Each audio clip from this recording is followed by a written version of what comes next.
All right, in this video, I'm going to ask the question, what is a circle? I'm starting to feel a little bit like Matt Walsh with his what is a woman?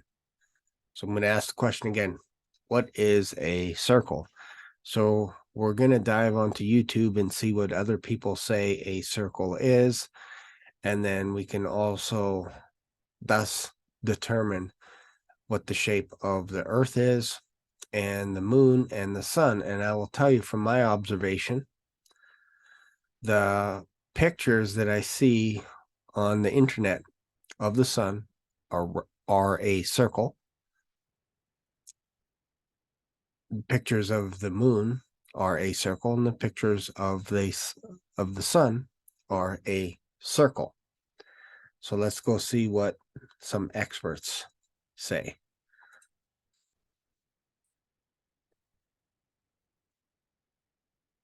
Let me just make sure the sound is here. There we go. All right. This is Aaron Rutten. Hello there, I'm artist Aaron Rutten, and in this video I'm going to answer a question from one of my viewers. This question is posted on the tutorial I made about how to draw a moon. And in this tutorial I'm drawing a moon. It's not the Earth's moon, it's just a moon somewhere. It's a fantasy moon, you could say.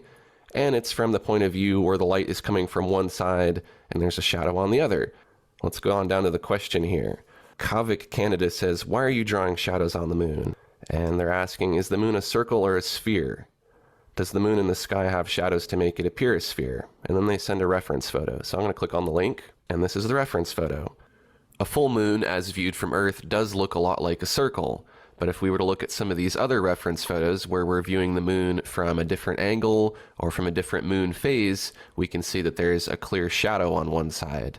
Now, a circle is a two-dimensional object, and a two-dimensional object cannot have a shadow. We need to understand that even though we see shapes a certain way, that doesn't necessarily mean that that's the shape that they actually are. All right, interesting. So he goes on to talk about how to design a shape of the moon and all this kind of stuff. But it's just interesting that he says that just because you observe a shape, that doesn't mean that is the shape. And that's pretty much all I'm talking about right now is if you have a two-dimensional photograph, what is the shape? What is that shape of the object? So I'm just going to go to, let's see if I can find this guy here, Neil Tyson. Give me 1 second here.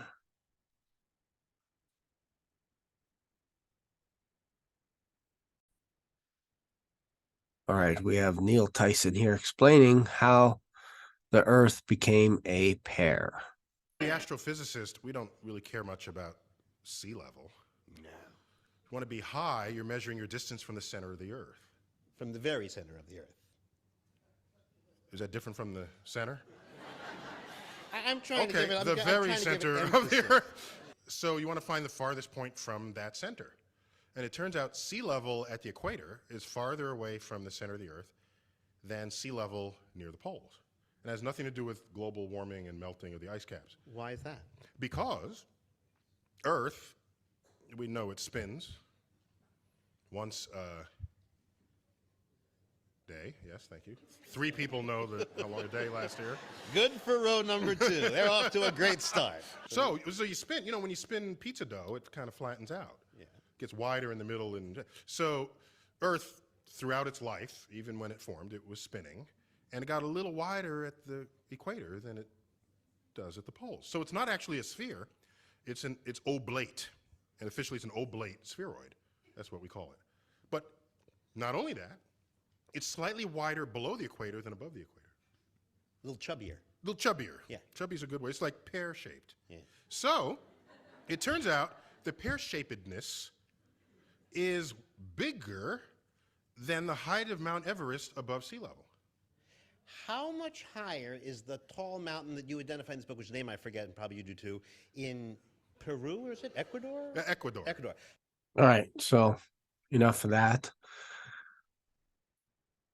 So the Earth is pear-shaped. So let me just find a picture of the Earth?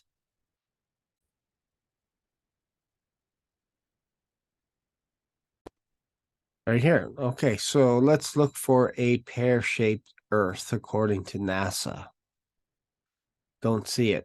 I see flat over here. This is kind of a weird photo. I see a picture of an Earth cut in half. I see rings. Looking for a pear-shaped Earth according to NASA or any of the pictures that we have of the Earth, even that one. This is supposed to be taken by astronauts.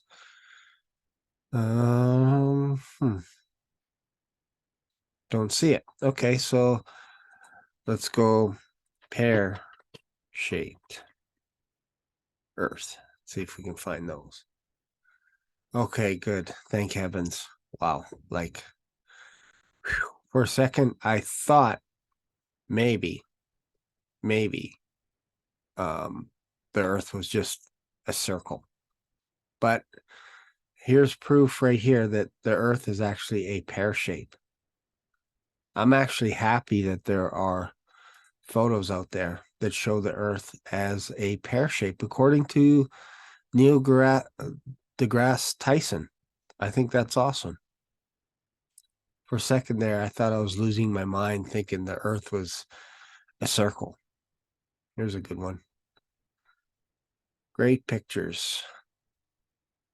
Guys, don't look at this. Like, don't look at that. Come on, guys. Like, this is it right here.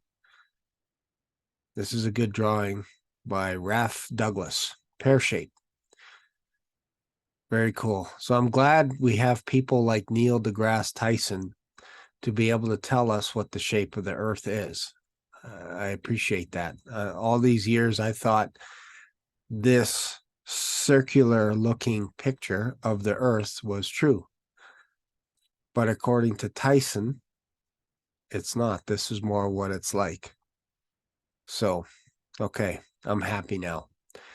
So what do you guys think? Do you think the Earth is pear-shaped? Do you think if you have a picture of the Earth and you're looking at it, you're staring at a two-dimensional object, do you think that the Earth looks like a pear or a sphere or a rectangle, a square? What are you looking at? What do you think? What is your gut instinct when you see a picture of the Earth and you're looking at the circumference, the outer edge of the Earth? What shape is that to you? I'm curious. I want to know what people think. You can put circle, hashtag circle. You can put hashtag square, triangle, whatever you think, because in this day and age, it is appropriate to share your feelings as to what you think a shape is. If you think the Earth is the shape of a dog, hey, that's the time that we live in right now. That a circle is not really a circle. It is a square. And you are wrong if you think a circle is a circle. In fact, you should be thinking that a circle is actually a pear. So my question to you is, when you see a pear, what do you see? Is that the shape of a pear? Or is it some other shape? Again, thanks for watching. And I look forward to your comments. See you later.